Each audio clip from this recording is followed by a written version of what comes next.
Hello, beautiful people. I'm Chris Maddox, founder of the Wild Woman Project and Wild Woman Fest. And I'm speaking to you today because it is the full moon day, August 3rd, in the great transformative year of 2020. So here we sit at the midpoint of the cycle, the one day of the 29 and a half day moon cycle, wherein we see the most light reflected off of the moon. So the moon sits there reflecting with basically half of her face, the light of the sun. And we get to see that on Earth. And it only happens once every 29 and a half days. So it's a moment similar to the new moon time, but it's almost like the other pole of the new moon time, where the new moon time, you don't see any moon in the sky. So there's like a deep internal dive inward that we can sort of mirror the moon, sort of cloaking back and listening to the inner life and dropping in and down in our consciousness and our energy and our thought process.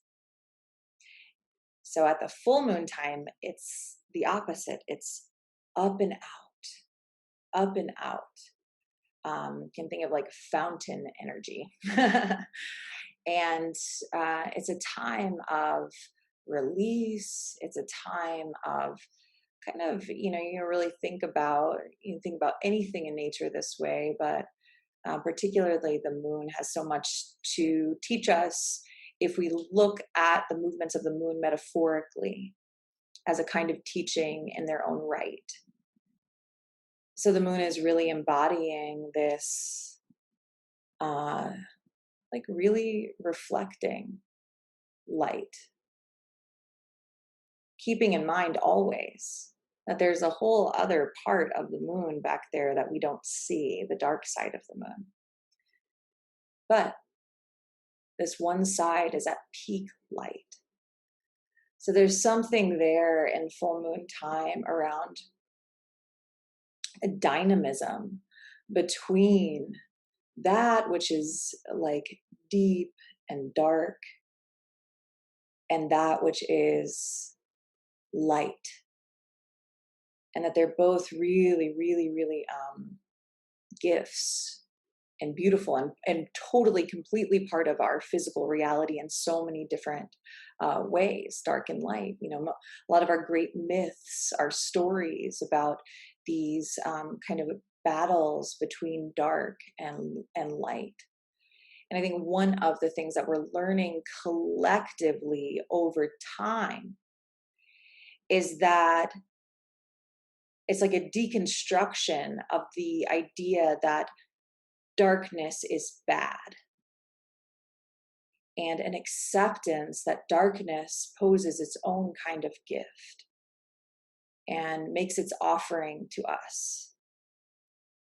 And, by knowing the darkness, by sitting in the dark, we can understand what light is. There would be no way to distinguish something light without the dark, and vice versa. So it's a full moon day. And, in the year 2020, I've been sort of in this same question, which I've been dropping in new moon and full moon videos, and we've been exploring in different ways in Wild Woman School throughout the year, which is this big question of, in this time of transformation, where we don't really know how this is all going to play. We don't know what's going to happen to the earth. We don't know what's going to happening on our global political stage and our local communities, and the pandemic really bringing into sharp clarity the interconnectedness of the global village, the global family. And really waking that up has like changed a lot, and changed a lot of kind of like mainstream consciousness way of thinking. and this idea of interdependence, that everything is connected to one another, which you'll find in so many different religious, earth-based, indigenous traditions. Like, this is something that's spoke about over and over and over again in different ways, but we're really feeling that. That's becoming really real. It's becoming something tangible that we can understand, that what's happening in China affects what's happening in the United States. And you can sort of like pin, this country, this continent to this continent, this region to this region. And in some way, what's happening, we are here together no matter what. And I've been posing this question. So the question is, how do people who stand for love, that is, love of ourselves, love for one another, and love for the earth, actually achieve, obtain, and wield power, so that what's underneath the powerful is actually love, which is very different in a lot of places, particularly in Western culture. And I'm here in the United States, where what we see is the people in power are not oriented that way. They're oriented more towards greed, money, power, like hollow power, power for power's sake, power to have control over. And yet, there's so many people on this earth, way more people than that tiny sect of the powerful, who, with love in their hearts, really deeply care about our human family and care about the natural world and our plant and animal family, etc. And so this big question is like, how do we wield, we the loving wield power, obtain power? What does that look like? And we really haven't seen that kind of modeling in civilization, like almost at all, in modern civilization.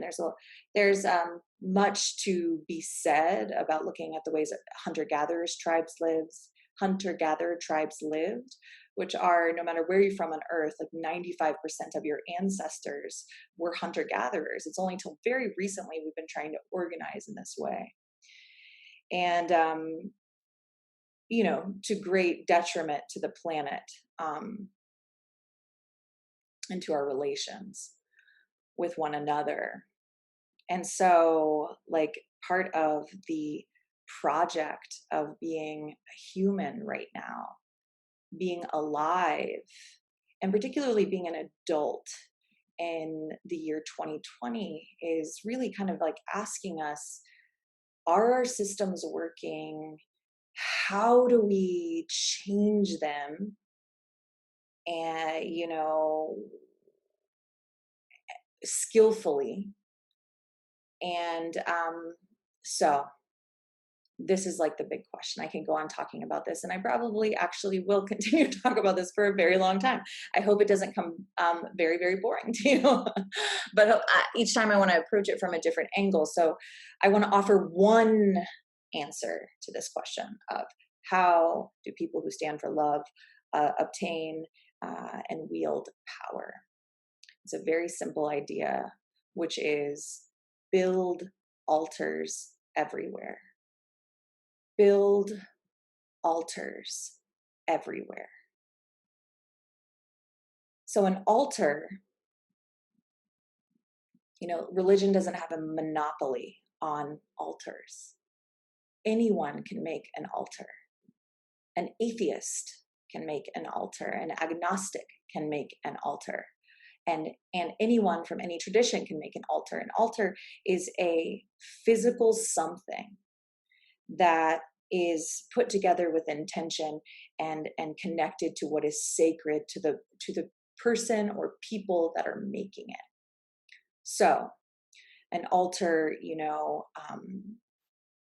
can be an altar to a particular kind of an idea, right? So at the new moon time, I talked about in the video there about the rise of tenderness and love. the rise of like a tender love, like looking at that.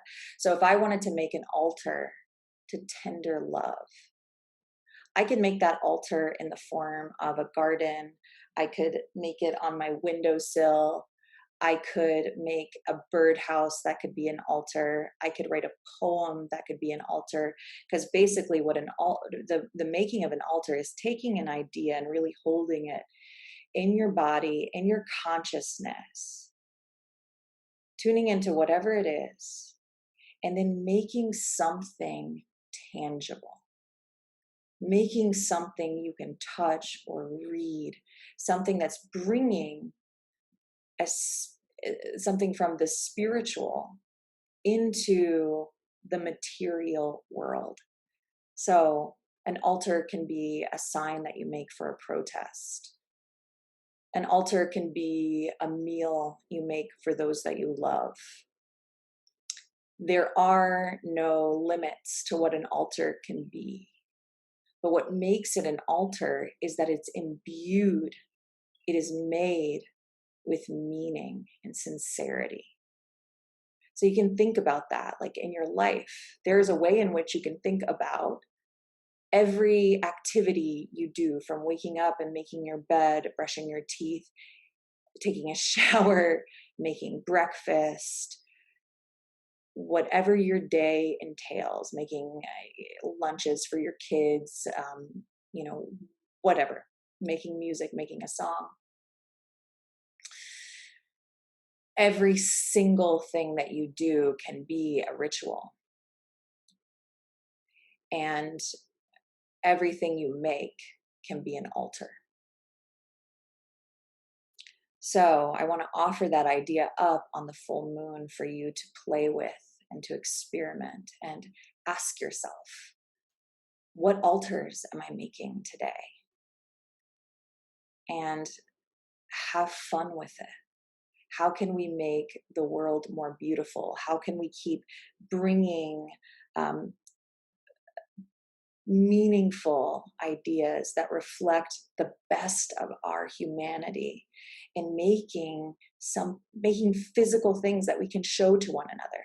Because in these times where we are witness to and experiencing so much death and chaos, in order to keep our hearts buoyant and stay on purpose towards making a better world and not getting caught in despair or confusion, is to remember in your heart what is most important to you.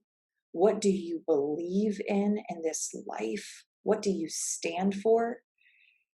And when you wake up every morning, you can ask yourself, how many altars am I going to make to that idea, to that something today? And while you're making your altars, whether you're arranging flower petals on, a surface in your yard or on your porch, whether you're painting a birdhouse, like, I don't know, whatever, whether you're making your protest sign, whether you're writing your song, whether you're making that meal, whatever it is, to give yourself the gift of remembering what it means, like what your value is, what you're imbuing. And so that just doing that, coursing that thought through your being as you physically bring something to form. I mean, isn't that what magic is? And whatever you make, it holds the love, the energy, the focus, the idea that you poured into it. And so even when you walk away from that birdhouse and maybe somebody passes by it and they have no idea how you made that. But I have an idea that in the beauty and the sweetness and the observing and the seeing of that birdhouse, that something on a subconscious level is felt, oh, this was made with love. This was made with care. Wow. You know, somebody poured their energy into making something, into growing something. And there is a hope that lives in the action of growing something and making something. So build your altars and build them everywhere.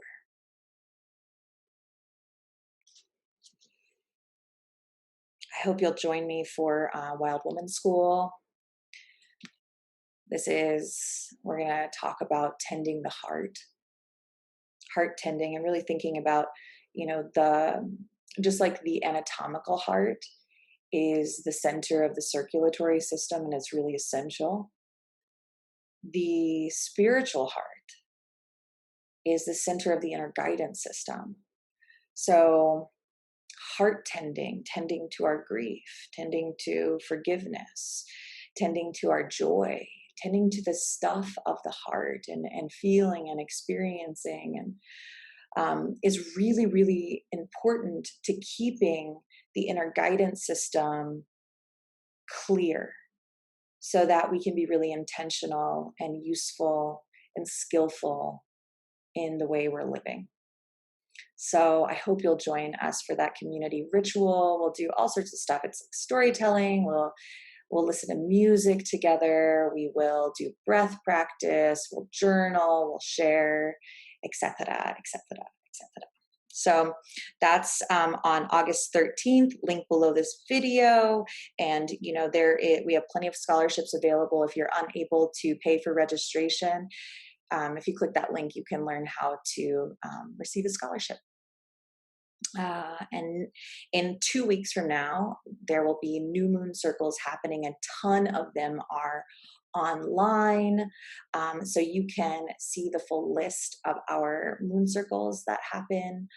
Link below this video. And then finally, if you want to go deeper into this wild woman work, if you want to look more closely and relate more closely with the natural world, with the moon cycles, if the idea of holding a women's circle and facilitating that kind of sacred space feels exciting to you, we have circle leader training coming up in the fall. So again, link below this video to learn more about that. Thank you so much for your attention today. I want to leave you with an image.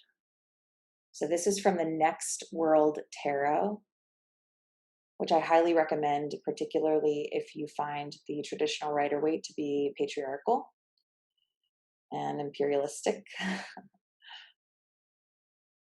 Build altars everywhere. Build altars everywhere. Full moon blessings to you.